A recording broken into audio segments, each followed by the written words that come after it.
Welcome to Business 100.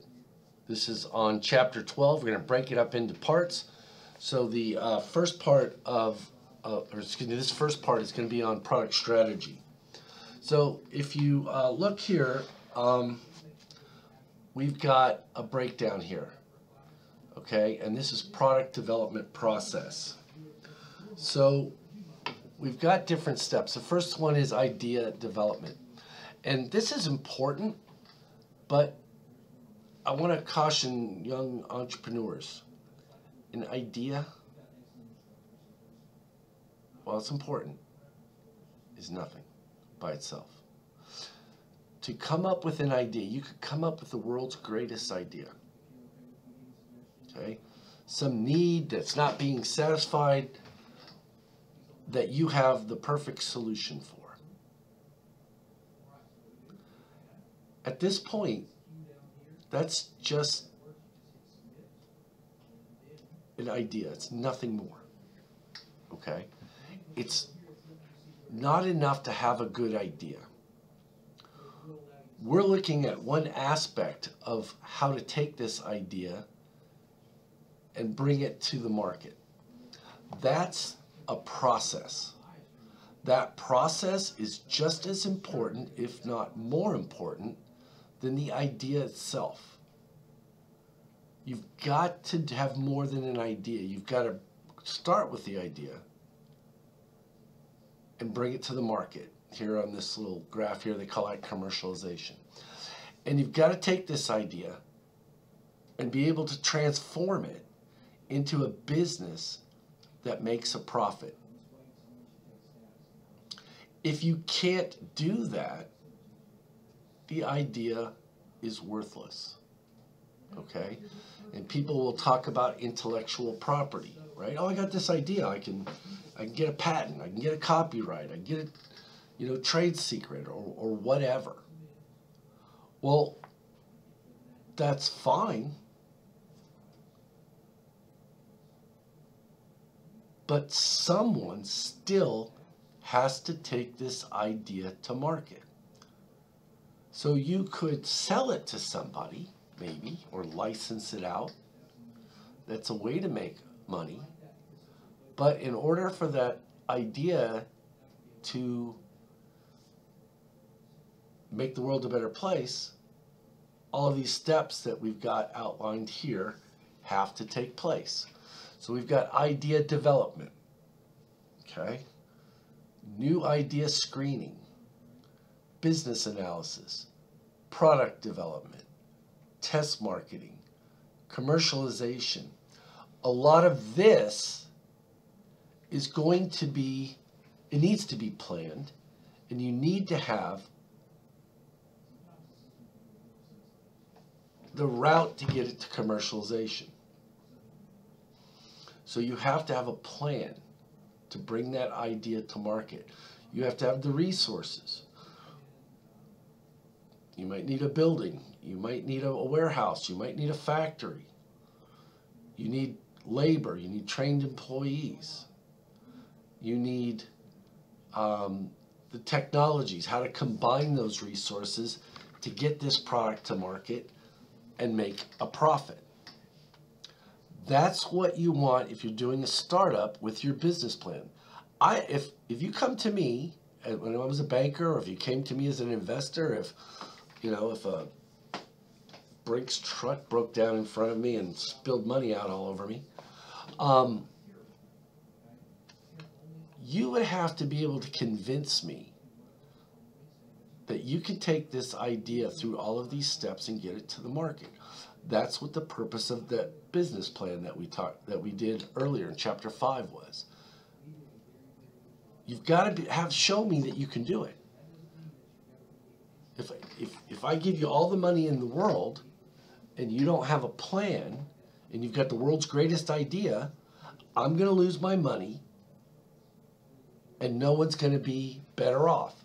So these steps are important. We got idea development, new idea screening, okay, business analysis, product development, test marketing, and finally commercialization.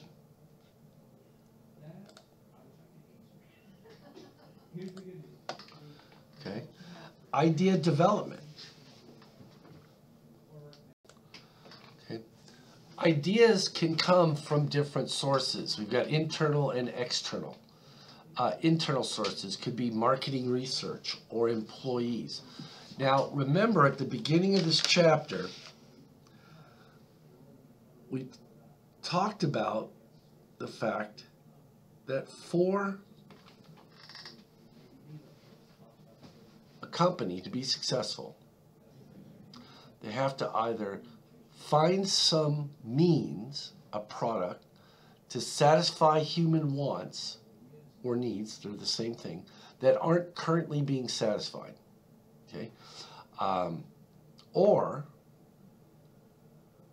take wants and needs that are being satisfied and improve upon it. Okay? So these ideas can come from marketing research. Say we are an existing company and we're providing a good or a service, and our marketing people come and say, hey, we found something similar in our analysis or our research that we can produce, which will satisfy some new need or satisfy the needs we're currently satisfying better or differently. Okay. It can also come from external sources, ad agencies, consultants, or customers.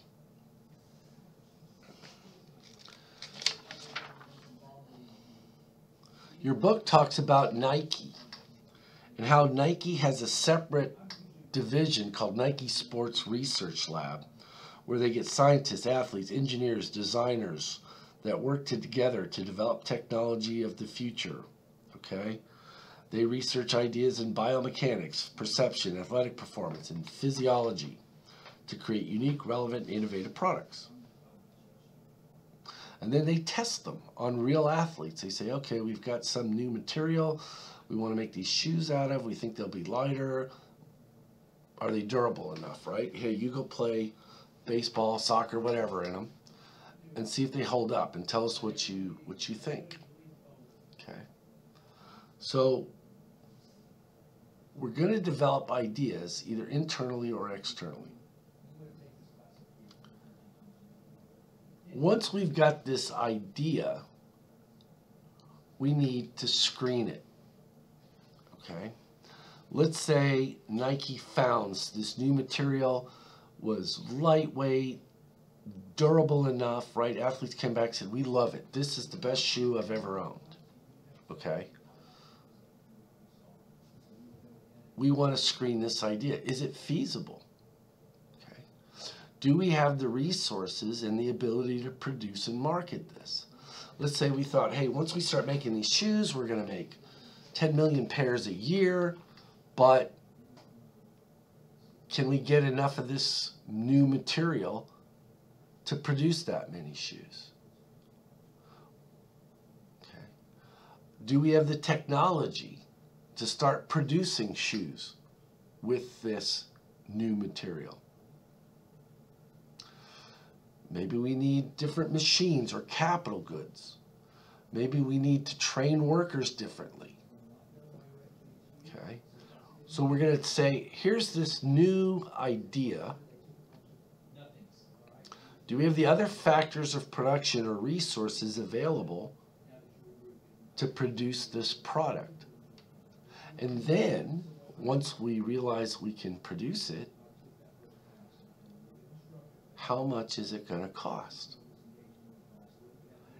How much are we going to have to charge for these shoes to make a profit? Let's say this new material is wonderful, it's perfect, it's great, but it's very expensive. And we say, oh, where normally we spent, $5 on material for a sneaker, now with this new material and the fact that it's expensive and hard to get and everything else, it's going to run us $25 in material for the shoe. And in order to make a profit, we're going to have to jump the price of these shoes up by $50 to $100. can we sell the shoe at that price and still make a profit? Okay. So these are some of the things that you need to think about when screening this idea. Okay.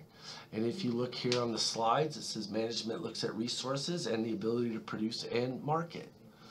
Okay. Let's say instead of it being a shoe, let's say Nike had found this material and someone came up with a great idea to make, I don't know, bulletproof vests out of them. Would people wear Nike vests? Does Nike have the ability to market? They say, well, we market to a lot of young people and athletes and people who watch sports shows.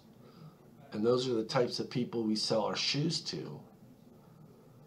The people who need bulletproof vests are completely different. Okay? They're in the military, they're in the police, maybe they don't care about sports, maybe they don't think much of the Nike brand, whatever it is. You know, maybe our current skill set at marketing our product, that's not good for trying to market bulletproof vests. So ideas can be rejected.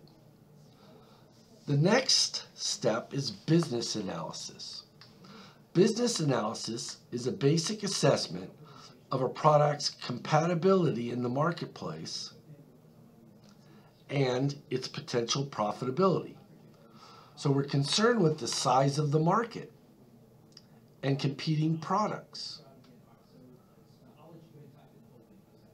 And then the most important question is, how will this affect the firm's sales, costs, and profits? Are we going to make a profit? A business knows it's doing the right thing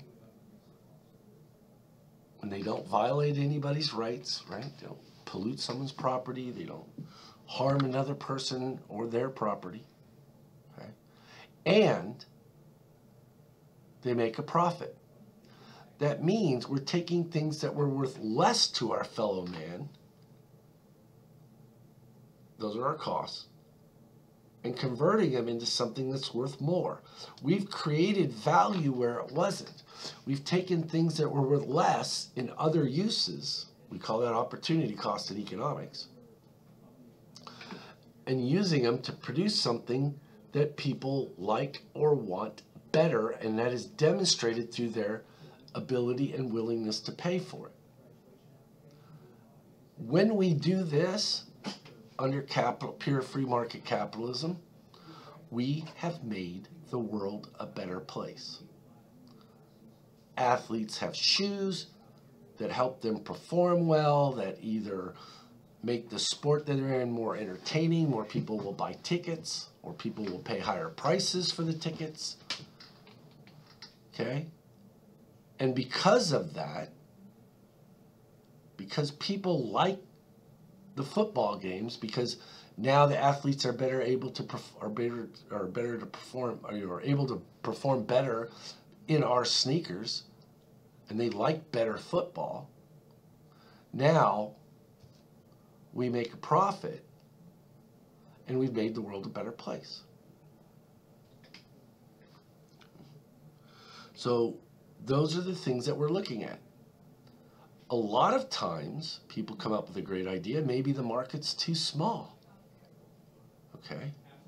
Maybe there just isn't enough demand out there for us to be able to scale this idea, or a business making this product from our great idea. We can't use scale because there just isn't a big enough market for it. It's a niche market. It's too small for us. Okay, we can't make a profit, and even if we did, it's too small to matter, right? Let's say this bulletproof vest, Nike says, well, we could do it. We can make a profit, but it's, you know, $2 million. $2 million in profit is probably nothing to Nike. They probably don't even think about it. Okay? So Nike would not be a good firm to do this. Now someone else might be able to. Say a small producer might be able to produce these bulletproof vests, market them better than Nike, and make a profit of $2 million. And to them, it's worth it. Maybe they already have the machinery in place to use this new material to make bulletproof vests. Okay? We can transfer ideas. Just because our firm can't do it doesn't mean that the idea is without value. We can sell that in the world with licensing out a patent. We can get a patent on it and license it. Now, some ideas are not patentable. Okay. I did some consulting. I had a client once, and the client didn't pay. But anyway, he came to me and he had this great idea. He had this great idea about building a rack for athletes' goods, athletic products, right? And it was pretty looking. He picked out a good material. It wasn't very expensive, the material, but it looked really nice. He had a prototype, and it had a shelf where you could put balls for different sports and different size holes on it. Had hooks and things where you could put bats and hang gloves or cleats or shoes or whatever, I looked at it and said, I would buy that. I had children at the time who were playing soccer and baseball and basketball and sports like that. And I was like, wow, that could take all of this stuff that, it's hard to put somewhere. Where do you put a basketball? Throw it in the closet shelf, throw it in the closet, throw it on the floor. My kids throw it on the floor. But here's a nice little rack. You put all your stuff up on it, and it would be out of the way and readily available when you need it. I said, hey, that's a great idea. Okay, that is a good idea.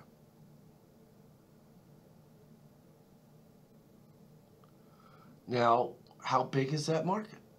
Is it really big? Is it small? Okay. Are there competing products to it? Okay. That's business analysis.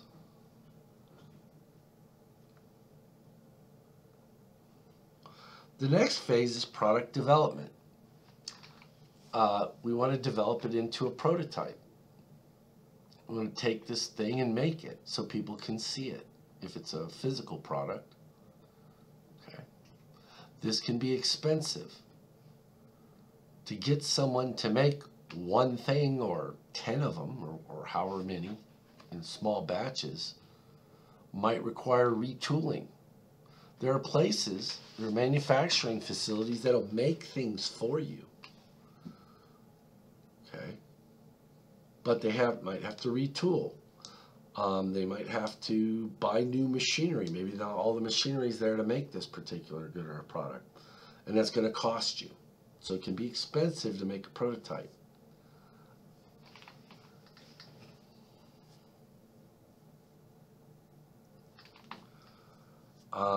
Your book talks about some places where adding a new color to an existing item may cost $100,000 or $200,000. Okay, all the way up to costing millions of dollars to launch a new product. And this is part of the whole thing we were talking about earlier in previous chapters. One thing is that you can't just have an idea and expect it to happen. You have to have the resource, you have to have the money to launch a new product. Okay, the guy I was talking about earlier, he had used his own money and found someone to manufacture a couple of these things for him. But by themselves, he paid, thousands of dollars to get these prototypes made. So that can be expensive.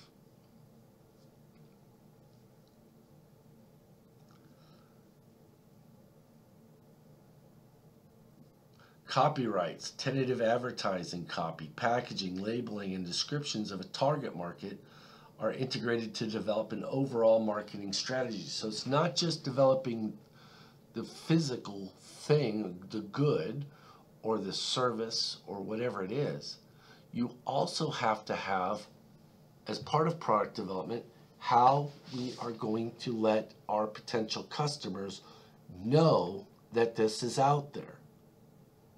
Okay. How are people going to know I've got this great idea that I'm turning into a physical product, or this great idea that I'm opening a business up to provide this service? How are they going to know? And again, that can be very expensive. It can be expensive because we want to target it to the people who are going to need this thing. That might be by demographics. That might maybe, for the bulletproof vest. Well, obviously, the people who would want bulletproof vests would be people in the military, people in the police force would want a effective, lightweight, durable, bulletproof vest, right? They would want to know it. So we've got to find out ways to get that information to them. Do we do it in print? Do we do it on television, radio, through social networks, through targeted ads, through the mail? How do we get those people the information that they need so that they can come and buy our product? The next thing we have is test marketing. Okay. Test marketing is a trial mini launch of a product in limited areas that represent the potential market. It allows a complete test of the marketing strategy in a natural environment, giving the organization an opportunity to discover weaknesses and eliminate them before the product is fully launched. In the book, on page, we don't have a picture here. On page 229, they've got an interesting picture, and that is test markets that firms use. If you look here, Portland, Peoria, right? There's that old saying, if it sells in Peoria, right? But you have to have a mini launch, and you have to have the ability to do that oftentimes. A lot of small businesses are not going to have that opportunity to do a mini launch. Okay? That's going to help confirm the things that we thought out in the earlier steps. Okay? Well, we thought about the marketing strategy, right? We said, well, we're going to target cops and military people, right? Maybe some security guards. We're going to put ads in Guns and Ammo magazine or something like that. The Military Times or something that accesses those people. And then we might do that in an area, say, we'll pick one off of here, Colorado Springs, where there's probably a lot of Air Force people, right? Maybe we find out, oh, Air Force people don't need bulletproof vests. Okay? We might use a test market, close to a military base, an Army base, a Navy base, something like that. Okay? And test market it.